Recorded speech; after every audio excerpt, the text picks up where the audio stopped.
Towards classes. और आज हम लोग क्या करेंगे, प्रेशर का जो कुछ एप्लीकेशन था जहां पे हम लोग देखेंगे कि एरिया का क्या इफेक्ट पड़ता है या फोर्स का क्या इफेक्ट पड़ता है। तो इसको हम लोग डिफरेंट एग्जांपल्स के थ्रू क्या करेंगे, आज सीखने की कोशिश करेंगे। उसके पहले देखो जरा सा, प्रेशर आपको समझाया गया था और प्रेशर में क्या बताया गया था, आपको बताया गया था कि pressure equals to force by area. That means pressure is directly proportional to the force, पहला था आपके पास। And pressure is inversely proportional to the area. मतलब इसमें बात क्या किए थे हम लोग कि अगर आप फोर्स बढ़ाते जाते हो एक पर्टिकुलर एरिया के लिए तो प्रेशर बढ़ता चला जाएगा। मतलब फोर्स बढ़ा, प्रेशर भी बढ़ा, फोर्स कम हुआ तो प्रेशर भी कम हुआ। ये हुआ डायरेक्टली था। अब इनवर्सली में क्या था कि अगर आप एरिया इंक्रीज करते थे, अगर एरिया इंक्रीज करते थे प्रेशर डिक्रीज होता था, और एरिया अगर डिक्रीज करते थे तो प्रेशर क्या होगा, इंक्रीज करेगा। That was the inversely proportional. अब इस चीजों को हम क्या करेंगे, एग्जैक्टली फोर्स वाला फंडा तो बहुत कम यूज होता है, लेकिन एरिया वाला फंडा क्या होता है, हम प्रैक्टिकल लाइफ से लेके और बहुत सारे जगहों पे इस एप्लीकेशन का यूज करते हैं। पहला देखो जरा सा, जो एग्जांपल हमको डिस्कस करना है, जिन चीजों को डिस्कस करना है, पहला क्या दिया हुआ है, क्या nails have pointed tips and flat heads. अब नेल्स देखे हो किस तरह का होता है, नीचे की तरफ क्या होता है पतला और ऊपर की तरफ क्या होता है राउंड फ्लैट हेड होता है।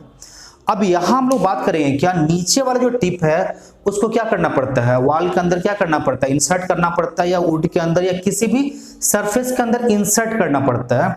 अब देखो जरा सा, यहां क्या होता है, ये पॉइंटेड टिप होने की वजह से कैसा होता है, ये देखो जरा जनरली कैसा होता है, ये इस तरह से होता है, और यहां पे आपका क्या होता है पॉइंटेड, ये पॉइंटेड टिप। अब देखो फ्लैट, ऊपर का जो टॉप का पोर्शन फ्लैट है, मतलब क्या होगा, आप यहां इजीली फोर्स क्या कर पाते हो, लगा पाते हो। और जैसे ये फोर्स लगाते हो यहां पे ये टोटल सरफेस पे डिस्ट्रीब्यूट होता है, और एट द एंड पोर्शन पे देखो यहां पे एरिया काफी कम होने की वजह से यहां क्या होगा, प्रेशर सबसे ज्यादा डेवलप होगा। और काफी ज्यादा प्रेशर डेवलप होने के कारण क्या होता है, ये किसी भी सरफेस के अंदर इंसर्ट हो जाएगा, वॉल हो, वुड हो, या दूसरा कोई सरफेस हो, वहां पे आप क्या करते हो, इजीली इंसर्ट हो जाता है। तो यहां पे फंडा क्या लगा, आप एरिया रिड्यूस करते चले गए, प्रेशर क्या हो गया, बढ़ता चला गया, and because of that pressure क्या हो गया, आपके पास एक पर्टिकुलर पॉइंट पे ज्यादा फोर्स लगा और आपका काम क्या हो गया, आसान हो गया। दूसरा देखो जरा सा, it is easier to cut a fruit with क्या हो जाएगा, sharp knife than a blunt knife. देखो ब्लंट मतलब क्या, जिसका एरिया बड़ा हो। शार्प एंड ब्लंट में मैं फर्क समझा दूं जरा सा। शार्प देखो, कोई भी ऑब्जेक्ट शार्प होने की वजह से नहीं कटता, एरिया कम होने की वजह से ज्यादा प्रेशर एक्सर्ट होता है, जिसको मैं और एक दो एग्जांपल के थ्रू मैं समझाऊंगा आपको। तो बोलता है क्या, शार्प नाइफ। तो शार्प नाइफ का मतलब क्या हो जाता है, जिसका क्या हो जाएगा, एज कम होगा, एरिया क्या होगा, हैविंग लेस एरिया। आप बोल सकते हो लेस एरिया। और ब्लंट नाइफ का मतलब क्या हो जाएगा, हैविंग क्या हो जाएगा, लार्ज एरिया, लार्ज एरिया। तो अब देखो जरा सा, आप एक ऐसे नाइफ की बात करते हो जो शार्प हो। शार्प का मतलब समझ में आ गया आपके पास, एरिया कम है। एरिया कम होने की वजह से होगा क्या, जब आप फोर्स लगाना स्टार्ट करोगे तो प्रेशर ज्यादा क्रिएट होगा, and because of that pressure क्या हो जाएगा, आपका ऑब्जेक्ट कट जाएगा। उस शार्पनेस की वजह से नहीं कटता है, प्रॉपर्ली समझिएगा, शार्पनेस की वजह से नहीं कटा है। शार्प होने का मतलब था कि एरिया कम हुआ, और एरिया कम होने की वजह से जो फोर्स आपने एक्सर्ट करा इसके ऊपर वो ज्यादा प्रेशर क्रिएट करा, and because of that pressure आपका ऑब्जेक्ट क्या होगा, कट गया। लेकिन यही क्या होता है, अगर आपके पास ब्लंट नाइफ है, मतलब क्या हो गया, एरिया ज्यादा हो गया, और एरिया ज्यादा होने की वजह से क्या हो गया, अब जब आप फोर्स लगाओगे for same amount of force, अब एरिया ज्यादा हो गया, और एरिया ज्यादा होने की वजह से होगा क्या, प्रेशर कम एक्सर्ट होगा, और फिर यहां आपको काटने में डिफिकल्टी आएगी। तो देखो ये शार्प और ब्लंट नाइफ वाली बात नहीं होती है। अब देखो शार्प नाइफ जितना इजीली कट करता है, ब्लेड अगर देखोगे, ब्लेड उससे ज्यादा क्या करता है, इजीली कट करता है। आप बोलोगे कैसे, क्यों, ऐसा क्यों होता है? तो देखो नाइफ का जितना एरिया होगा, एरिया ऑफ क्रॉस सेक्शन जितना होगा, ब्लेड का एरिया ऑफ क्रॉस सेक्शन उससे काफी कम होता है। तो ब्लेड से क्या हो जाएगा, इससे भी आसानी से क्या होता है, स्क्रैच आता है, कट जाता है। इसके अलावा इतना ही नहीं, आप जब अगर पतंग उड़ाए होंगे कभी, तो देखते होंगे मांझा अगर हाथ से आप खींचते हो तो मांझा से भी कभी कभी क्या होता है, उंगली कट जाता है आपका। अब बोलोगे सर ये तो कोई छुरी चाकू या ब्लेड नहीं था, इससे क्यों कट गया? क्योंकि मांझा कैसा है, पतला सा है, और ये एयर के अंदर क्या आपके पास काइट जो है एयर के अंदर है, एयर प्रेशर है उसके ऊपर फोर्स पड़ रहा है, तो बिकॉज ऑफ दैट आपके उंगली के ऊपर क्या होगा, एक प्रेशर क्रिएट होगा, and because of that pressure क्या हो जाता है, ये आपका उंगली क्या हो जाएगा, कट जाएगा। आप ट्रेन वगैरह में अगर गए होंगे तो वहां पे देखना, अगर एक बॉयल एग वगैरह जब सेल करता है तो वहां देखना उसको काटने के लिए क्या करते हैं, छुरी का यूज नहीं करता, नाइफ का यूज नहीं करता है, जनरली क्या करता है, एक स्ट्रिंग, पतला सा स्ट्रिंग लेता है और क्या करता है, एक को रखा उसके ऊपर पतला स्ट्रिंग क्या किया, मूव किया, और एक क्या होगा, कट गया। अब लोग सर एक तो कोई मिस जो स्ट्रिंग जो था, कोई नाइफ तो है नहीं कि ये काटने का काम करे। तो देखो काटने का काम नाइफ की शार्पनेस की वजह से नहीं होता, काटने का जो काम होता है दैट इज प्रेशर की वजह से होता है। जितना ज्यादा प्रेशर आपका उतना इजीली कटेगा, जितना कम प्रेशर उतना क्या हो जाएगा, डिफिकल्टी से कटेगा। फिर ज्यादा प्रेशर आएगा कब, आपका अगर एरिया ऑफ क्रॉस सेक्शन जितना कम होगा उतना ज्यादा प्रेशर, और एरिया ऑफ क्रॉस सेक्शन जितना बड़ा होगा उतना कम प्रेशर। तो ये होप आप नाइफ वाला और नाइफ के संग संग दूसरे एग्जाम्पल भी आप समझ चुके होंगे। तीसरा जो हम लोग यूज करते हैं, देखो बैकपैक्स। बैकपैक्स मतलब क्या, जो पीछे जो आप लटकाते हो बैग, मिस सामान, बैग वगैरह स्कूल ले जाने के लिए या कहीं गए घूमने के लिए, तो छोटा वाला बैग जो लटकाते हो कंधे पे, दैट इज बैकपैक। क्या बोलता है, हैव द वाइड बेल्ट और द क्या जगह स्ट्रैप। अब देखो वाइड स्ट्रैप है, चौड़ा सा स्ट्रैप इसमें लगा होता है, इतना चौड़ा सा स्ट्रैप लगा होता है। अब ये चौड़ा सा स्ट्रैप लगने का फायदा क्या मिला आपको, देखो ये अगर वाइड स्ट्रैप है तो वाइड स्ट्रैप का मतलब क्या, एरिया बढ़ गया है।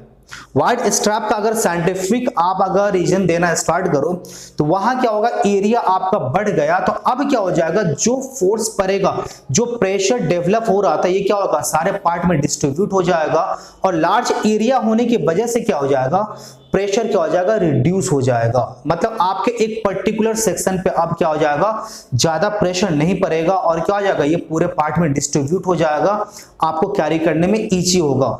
लेकिन फिर यही देखो, आप बाजार जाते हो, बाजार से जो बैग आप झोला लेकर आते हो सब्जी वगैरह, पतला हैंडल होता है उसका, जिसको कैरी करना क्या होता है, बहुत बड़ा डिफिकल्ट हो जाता है, हाथ में ज्यादा क्या करता है, चुभता है। क्यों चुभता है, क्योंकि पतला हैंडल होने की वजह से, पतला स्ट्रैप होने की वजह से क्या करता है, जब आप उसको कैरी करके ले आते हो तो इसका एरिया ऑफ क्रॉस सेक्शन कम हो गया, और एरिया ऑफ क्रॉस सेक्शन कम होने की वजह से प्रेशर क्या करेगा, ये ज्यादा एक्सर्ट करेगा और अपने को ज्यादा पेनिट्रेट करेगा। इसी तरह से देखो जरा सा, इस एरिया की अगर बात कर रहे थे, अगर आप देखो स्लीपर्स वगैरह की बात करो, जब फ्लैट स्लीपर्स पहनते हैं तो वहां चलना क्या होता है, ज्यादा आसान होता है। लेकिन हील वाला स्लीपर्स, सपोज करो आप फ्लैट स्लीपर पहने हो और आपके बगल में कोई लेडी हील वाला स्लीपर पहनी है, फ्लैट स्लीपर से अगर किसी के पांव पे आप चढ़ जाओ या किसी सरफेस पे रहो या गीला मिट्टी पे भी आप आराम से चल पाओगे। क्यों, सरफेस फ्लैट होने की वजह से एरिया ऑफ क्रॉस सेक्शन क्या हो गया, बढ़ गया, और एरिया ऑफ क्रॉस सेक्शन बढ़ने की वजह से क्या हो जाएगा, जो फोर्स लगा ये पूरे पार्ट में डिस्ट्रीब्यूट हो जाएगा, और आपका प्रेशर जो होगा, प्रेशर कितना होगा, कम होगा। लेकिन अगर आपके पास वो पेंसिल हील वाला या क्या बोलते हैं फ्लैट अगर नहीं है आपका स्लीपर, तो उससे क्या होगा, एक particular area of cross section क्या होगा, उसका कम हो गया, और एरिया ऑफ क्रॉस सेक्शन कम होने की वजह से एक पर्टिकुलर सेक्शन पे बहुत ज्यादा फोर्स पड़ेगा, मतलब प्रेशर क्या होगा, बहुत ज्यादा डेवलप होगा। तो यहां भी देखो वही फंडा का यूज हुआ। इसी तरह से देखोगे आप, क्या आगे हम बात करेंगे, जैसे व्हीकल्स का जो टायर होता है, जैसा यूटिलिटी उससे अकॉर्डिंग हम टायर क्या करते हैं, ब्रॉड करते चले जाते हैं, जो हम लोग लास्ट वाले पॉइंट में पढ़ेंगे भी। अच्छा नेक्स्ट देखो जरा सा, क्वार्टर्स, जो देखो कुली वगैरह देखोगे आप रेलवे स्टेशन पे या आपकी दूसरे जगह पे कहीं भी, या अगर जहां पे कंस्ट्रक्शन का काम होता है वहां पे देखो जरा सा, जो वर्कर्स होते हैं अपने सर पे क्या होता है, एकदम कपड़ा का मोटा सा क्या करता है, एक चौड़ा सा पूरा सर पे क्या होता है, राउंड करके या जैसे भी शेप का एक पूरा सा सर पे क्या करते हैं वो लोग, एक टर्बन रखते हैं। अब ये टर्बन रखने का फायदा क्या हुआ, अगर टर्बन ना रखे तो सामान जब सर पे रखेंगे तो पूरा क्या होगा, एरिया कवर्ड नहीं होता, एक पर्टिकुलर एरिया पे ही सर पे क्या होता है, सामान आता है, और एरिया कम होने की वजह से क्या होगा, आपके सर पे बहुत ज्यादा प्रेशर आएगा। लेकिन जब वो टर्बन लगा लेते हैं मोटा वाला, आप क्या करते हैं, यहाँ पे लिख भी दिया हम लोग, what is place a rod क्या हो जाएगा, पीस ऑफ क्लॉथ, तो जब वो टर्बाइन आप सर पे लगा लेते हैं, पोर्टर सब लगा लेते हैं, तो जो आपका लोड जो है, लोड का कांटेक्ट, एरिया ऑफ कांटेक्ट क्या होता है, बढ़ जाता है। और एरिया ऑफ कांटेक्ट बढ़ने के कारण क्या होता है, प्रेशर रिड्यूस होता है और उसको लोड कैरी करने में क्या होती है, ज्यादा आसानी हो जाती है। नेक्स्ट पॉइंट जो हम लोग डिस्कस करेंगे दैट इज क्या, आर्मी टैंक्स। देखो आर्मी टैंक्स या अगर आप बात करो क्या हेवी व्हीकल्स या बुलडोजर वगैरह, बुलडोजर जेसीबी मशीन वगैरह, देखो आप जरा सा काफी ज्यादा हेवी होते हैं ये लोग। ये मशीन क्या होता है, इतना हेवी होता है कि अगर नॉर्मल सरफेस पे चले तो क्या हो जाएगा, इतना ज्यादा प्रेशर एक्सर्ट करेगा कि ये धंस जाएगा जमीन के अंदर, या जमीन के अंदर क्या हो जाएगा, प्रॉपर्ली मूव नहीं कर पाएगा लैंड पे। अब होता है क्या, उस पे हम लोग क्या लगा देते हैं, कैटरपिलर। इस प्रॉब्लम से अब देखो, जस्ट टैंक की बात करें तो टैंक देखो जब वार छिड़ता है या ऐसे भी, तो टैंक क्या होता है, ऊबर खाबर जमीन से भी चलता है, सॉफ्ट मिट्टी से भी चलता है। तो ऐसे सरफेस पे मूव करने के लिए इतना हेवी टैंक, और ऐसे सरफेस पे क्या मूव कर पाएगा, पॉसिबल है? तो आप बोलोगे नहीं सर इतना हेवी है, ये तो प्रॉपर्ली मूव नहीं कर पाएगा। तो उस प्रॉब्लम से ओवरकम होने के लिए क्या किया था, उसके अंदर कैटरपिलर लगाया जाता है। कैटरपिलर किसको बोलते हैं, देखो स्टील का जो चौड़ा चेन होता है, चौड़ा चौड़ा देखोगे स्टील का बना हुआ इस तरह से क्या होता है, एकदम लंबा चौड़ा सा, इस तरह से क्या होगा, वो उसमें सिस्टम लगा रहता है, तो इस तरह से चेन वो बना रहेगा। तो जो बना रहता है चेन, उसको आप क्या बोलते हो, कैटरपिलर। अब ये कैटरपिलर क्या करता है, यो बड़ा सा चौड़ा होने की वजह से क्या होता है, जो टैंक का जो टोटल वेट है अब एक पर्टिकुलर प्लेस पे नहीं पड़ा, पर्टिकुलर प्लेस पे ना पड़ के ये इतना बड़ा वाइड एरिया पे ये सारा का सारा फोर्स क्रिएट होता है, सारा का सारा फोर्स इस पर्टिकुलर इतने बड़े से एरिया पे एग्जर्ट होता है।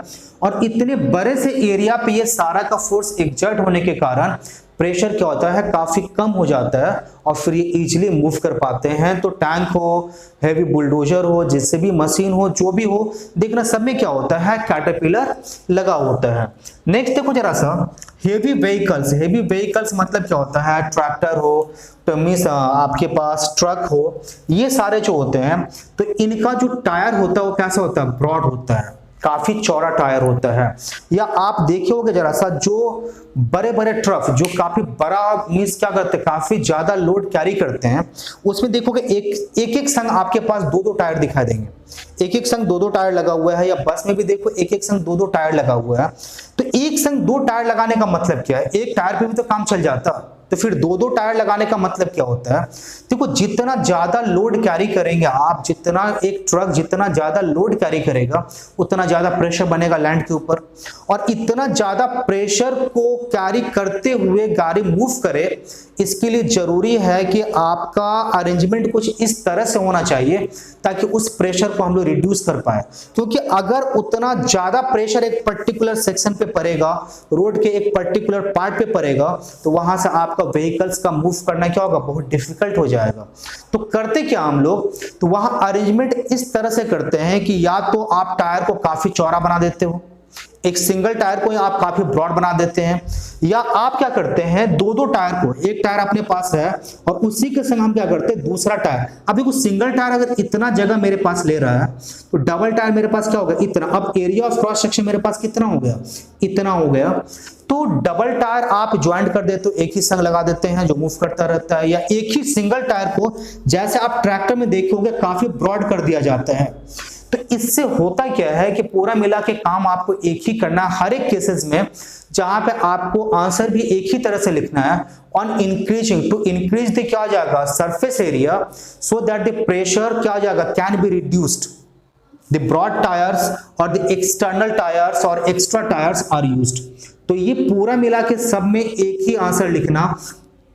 जब भी लिखना हो एक से दो लाइन में आंसर खत्म कर देना। मीन्स क्या हो जाएगा, a small area can exert large pressure, so in order to क्या हो जाएगा, reduce the pressure area is increased and that is done by क्या हो जाएगा, ब्रॉडिंग द टायर, और क्या हो जाएगा, by using the two or more tyre together, so that the area of cross section can be increased and the pressure can be reduced. अब आता है कि देखो एक और हम लोगों ने एग्जांपल पिक किया है, फाउंडेशन ऑफ बिल्डिंग्स। देखो बड़े बड़े बिल्डिंग जितने भी होंगे, आप आसपास का बिल्डिंग मत देखना, ये 2 तल्ले 3 तल्ले का बिल्डिंग, वहां तो हम लोग क्या करते हैं, इस बेसिक कंसेप्ट को फॉलो नहीं करते। लेकिन देखो वर्ल्ड लेवल पे आप जितने भी बड़े बड़े बिल्डिंग देखोगे तो बिल्डिंग का स्ट्रक्चर कुछ इस तरह से दिखेगा। पहले काफी चौड़ा, उसके बाद उससे कम, उसके बाद फिर उससे कम, फिर उससे कम और फिर इससे भी कम। अब देखो इसका बेनिफिट क्या मिला आपको। देखो नीचे का सरफेस मेरा जितना ब्रॉड होगा, देखो आप जब बहुत टॉल बिल्डिंग है, जब बहुत बड़ा बड़ा बिल्डिंग बनता है तो उसका मैकेनिज्म को हमेशा ध्यान रखा जाता है और वहां पे ढेर सारे फैक्टर्स को, विंड प्रेशर, ग्रेविटी, इंक्लिनेशन, ढेर सारी चीजों को दिमाग में रखा जाता है। और इसके संग संग जो सबसे बड़े चीज को दिमाग में रखा जाता है कि ये लैंड के ऊपर ये कितना प्रेशर एग्जर्ट करेगा, क्योंकि इसको टिकना तो है जमीन पे ही, लैंड पे ही टिकना है। तो जिस लैंड पे हम स्ट्रक्चर को खड़ा करते हैं वो लैंड जो मेरे पास उस पर्टिकुलर जगह पे क्या इतना प्रेशर को विथस्टैंड कर पाएगा, और अगर नहीं कर पाएगा तो हम क्या पर्टिकुलर अरेंजमेंट करेंगे। तो इसके लिए जो सबसे बड़ा अरेंजमेंट होता है, देखो अगर आपका बॉस मिस का होता है, बेस अगर ब्रॉड है, काफी चौड़ा अगर आपका बेस है, तो होगा क्या, जो प्रेशर बनेगा और प्रेशर जो फोर्स एग्जर्ट होगा उस पर्टिकुलर बेस के ऊपर, बड़ा सा बेस के ऊपर, ये क्या हो जाएगा, होल पार्ट में डिस्ट्रीब्यूट हो जाएगा। मतलब एक पर्टिकुलर सेक्शन की अगर आप बात करें तो उस पर्टिकुलर सेक्शन पे आपका प्रेशर क्या होगा, कम होगा, और आपका जो स्ट्रक्चर है बहुत ही स्मूथली आराम से उस जगह पे क्या होगा, लंबे टाइम तक सर्वाइव कर जाएगा।